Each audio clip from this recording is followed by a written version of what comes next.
I'm Nicholas Grossman. I'm an international relations professor here at the University of Illinois, and I'm going to answer some questions some people have had about the Ukraine war. Question one. Xi Jinping wants to mediate a ceasefire in order to improve relationships with Western Europe. Considering how pro-Russia China is, there appears little hope a successful ceasefire can be achieved. But is just making the effort enough to repair relationships with Western Europe? So I think that is right, in that China is primarily interested in burnishing its own image rather than having a realistic plan to make peace in Ukraine.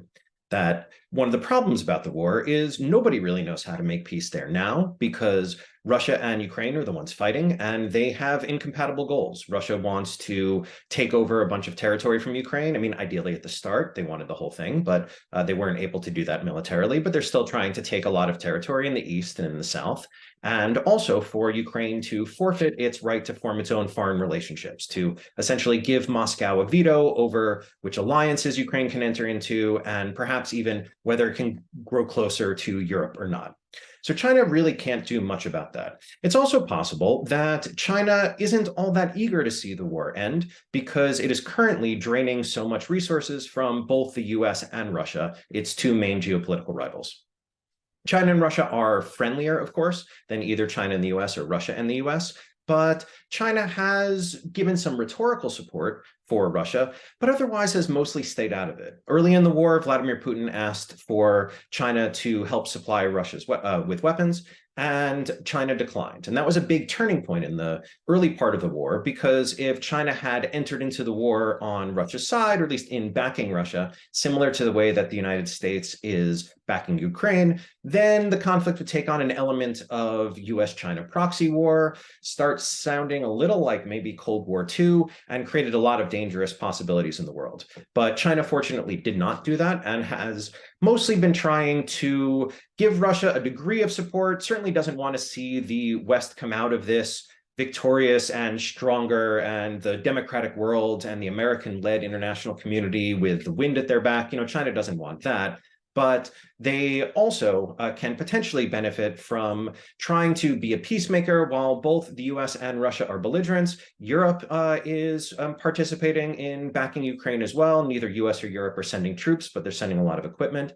And then even India is trying to be neutral. So China can either make peace, perhaps, I mean, that would be great, but I don't know if they can, but if they could, and then they can also burnish their image, kind of be an international leader, a potential peacemaker. And even if it doesn't work, they get the appearance of trying to be an international peacemaker in the process, which might, as the question proposed, be a strategy to try to warm back up to Western Europe and improve trade relations, possibly even get some of the business that Russia lost in Europe by the war.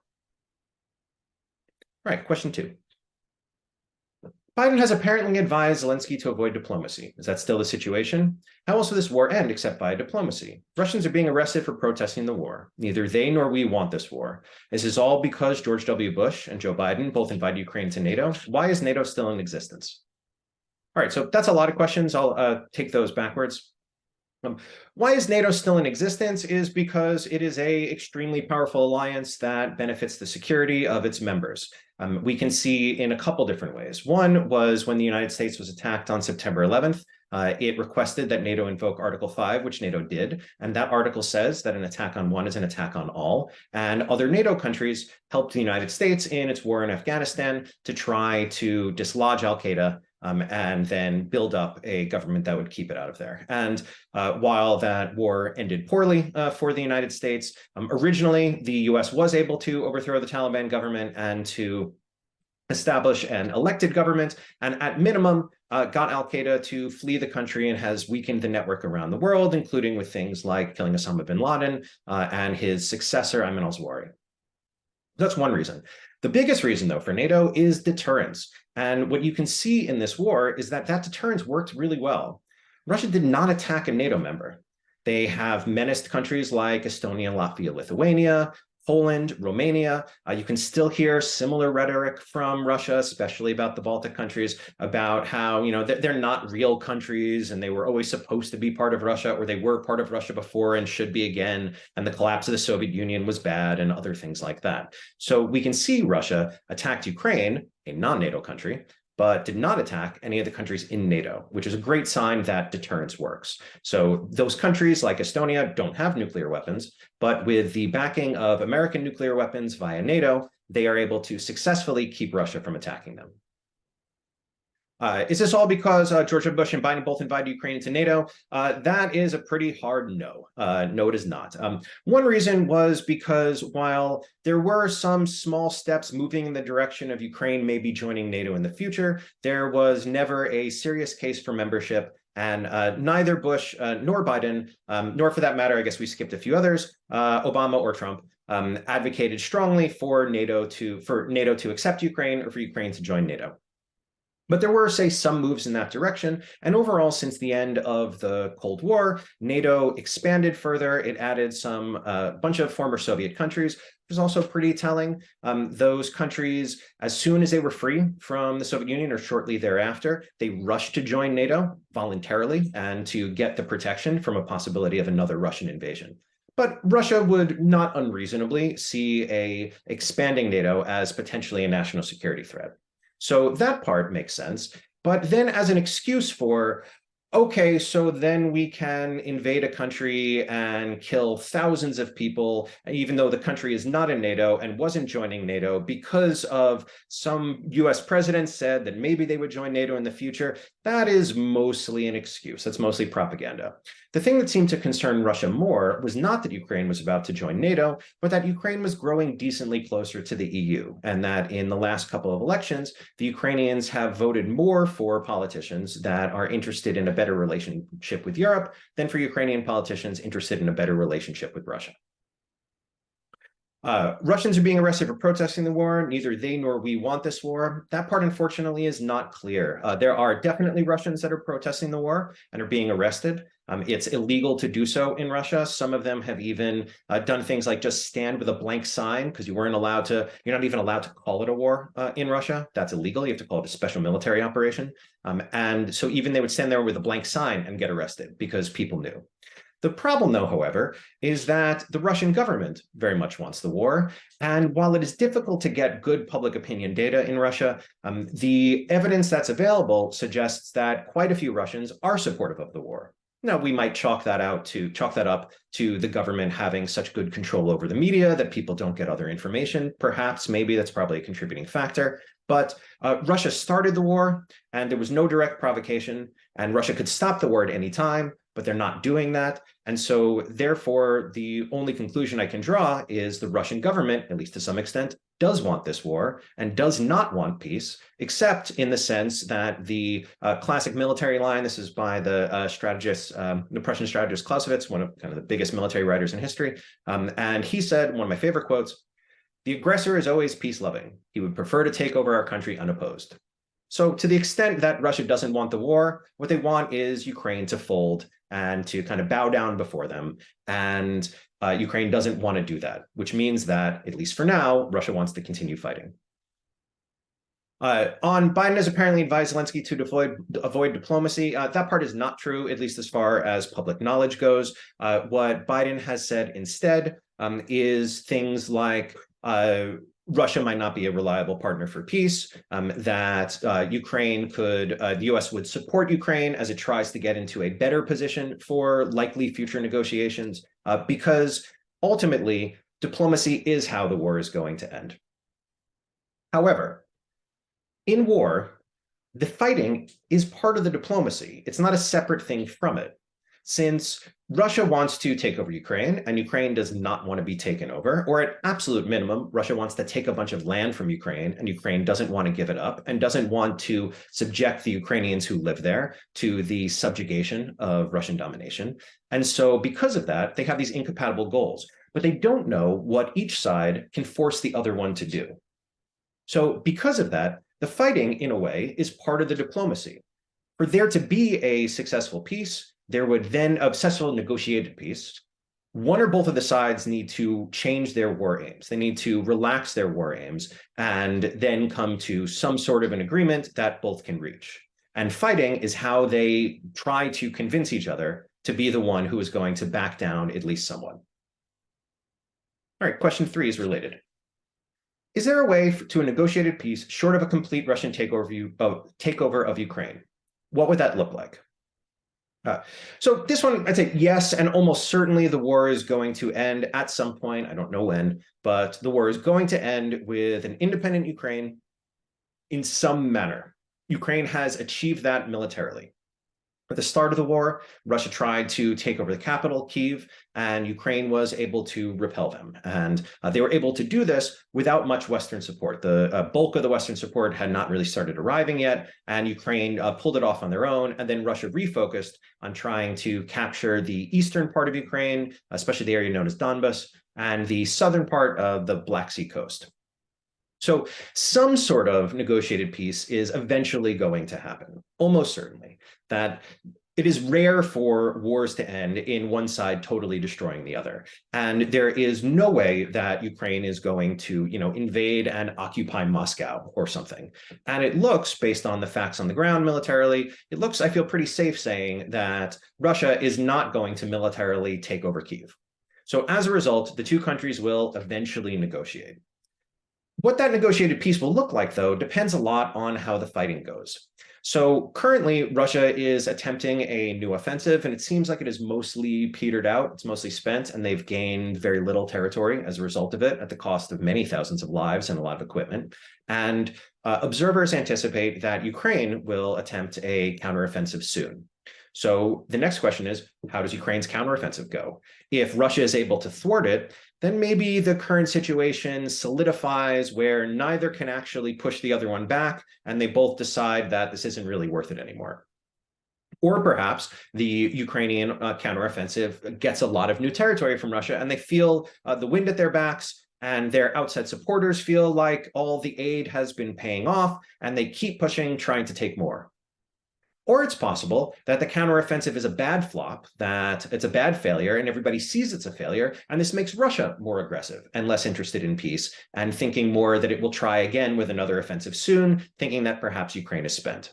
So it's hard to say exactly what it'll look like. Maybe some land will change hands. I think it is likely that there will have to be some sort of security guarantees, meaning that if Ukraine is not actually in NATO, it will be awfully close, effectively in NATO. We can already see countries like Finland and Sweden, which were both neutral throughout the Cold War, have joined NATO, or Finland has joined, Sweden is moving to join in response to the Russian attack on Ukraine. That really made them nervous, and so they gave up their neutrality and joined the alliance to try to get behind that deterrent umbrella.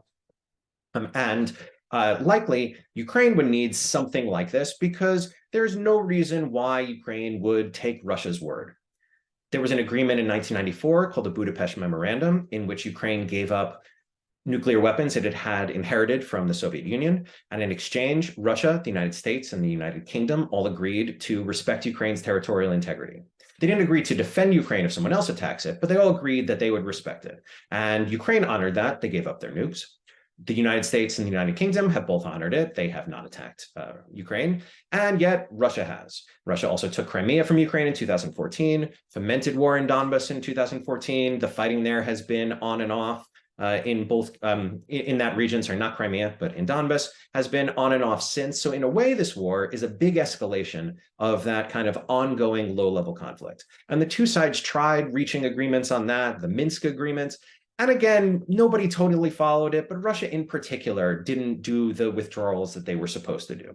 So there isn't a good reason why Ukraine would just take Russia's word, or any of Ukraine's backers would take Russia's word, which means that Ukraine will need some sort of security guarantees. As long as Ukraine doesn't do something like try to invade Russia, and I'm pretty confident that they won't, then Russia has its own security guarantees it can provide itself.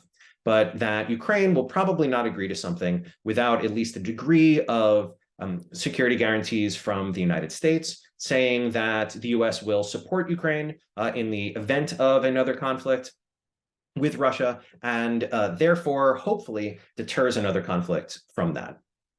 But it's really hard to say exactly what the negotiations would look like. And it's important to note that the United States is not really in a position to, or for that matter, any other outside country, in a position to tell the Ukrainians and the Russians what deal they need to accept. What the US can do, what other countries can do, is, say, other NATO countries. Their choice is whether Ukraine is fighting from a stronger or a weaker position. But whether to fight is up to the Ukrainians and the Russians. Question 4. Are the United States and our allies giving material to keep Ukraine from losing the war or winning the war? That one's hard to say because it is really hard to know what would win the war. So Ukraine, of course, is asking for as much as the United States would give, and they're asking, or as much as any country, any backer would give. They're asking for everything. They want fighter jets, and they want longer range missiles and other weapons along those lines. Well, I guess not everything, meaning that they haven't asked for nuclear weapons in part because they know that nobody would give it to them, but have asked for most other things, and in particular, fighter jets being probably the most advanced piece of equipment that they're asking for. And the United States has limited that somewhat. So for Ukraine, it makes sense that they would ask for everything. They're being attacked by a more powerful, larger country. So they would quite reasonably want as much help as possible and ask for it. It doesn't hurt for them to ask and to kind of keep pushing. But also the United States and NATO have, up to this point, kept some limits on the weapons that they're going to give Ukraine as part of a way of managing the war and keeping it contained to Ukraine rather than potentially risking World War III. So far, we're more than a year into the war, and it has stayed in Ukraine in that Russia has not attacked outside Ukraine, certainly hasn't attacked a NATO country. The United States and NATO countries have not sent their own forces into fight, nor have attacked any Russian asset elsewhere around the world. And so this has kept the war contained, and there are dangers that if something like, say, Western fighter jets take off from a NATO country and fly into Ukraine, that Russia will interpret that as a NATO attack and respond. And the risk here is not that the countries will, either country, say US leaders or Russian leaders will sit around thinking of like, oh, what we want to do is start World War III here. It is, the bigger risk is that it will spiral out of control, that something like, say those planes fly in and Russia fires a few missiles because they think, they need to send a message. And then the NATO country that gets hit says, well, we can't just let that go. If we let that go, then Russia will think they can do it again. And so we have to show them that there's a price. And they fire some missiles. And then Russia says, well, we can't just let that go. We need to respond, or they'll think they can push us around, and the whole thing spirals. So the United States has worked, and I'd say with all its allies in this, has worked to try to avoid that potential escalation. But that also means, as some military analysts have noted, that Ukraine is lacking some of the equipment that would be quite useful in its upcoming counteroffensive or perhaps in other future operations. And by not giving that to them, the United States might be potentially reducing the ability of Ukraine to actually win. So I think, as best I can tell from outside, I don't have access to classified information besides that which is leaked, but as best I can tell, the United States very much wants Ukraine to win the war. Or maybe even a better way to put it is, the United States really wants Russia to lose the war. It's not just to weaken Russia, and because Russia started it by crossing the single biggest international red line, the no changing borders by force just because you want to. You can't just go and launch an aggressive war against a neighbor and try to take their land because you think it should be yours. And by crossing that line, the United States really wants to reestablish it. Also wants to send a message where this war needs to go down in history as a failure for Russia. And the reason why is so that in the future, in various capitals, and think, so, in Moscow, in Beijing, you can probably add in Tehran and a few others, that when they have a conversation in a few years, so imagine this conversation in China, in a few years, where somebody proposes the idea of, how about we go and try to invade Taiwan? How about we take Taiwan? And we really want, and by we, I mean everybody who advocates global stability, really want the response from somebody in that internal Chinese conversation to be something along the lines of, oh, no, that's a bad idea. Didn't you see what happened to Russia when it attacked Ukraine?